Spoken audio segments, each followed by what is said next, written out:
Brad, kailan ba yung sunod na CLP?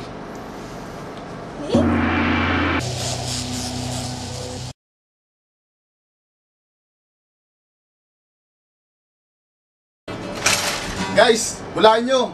May trabaho na ako.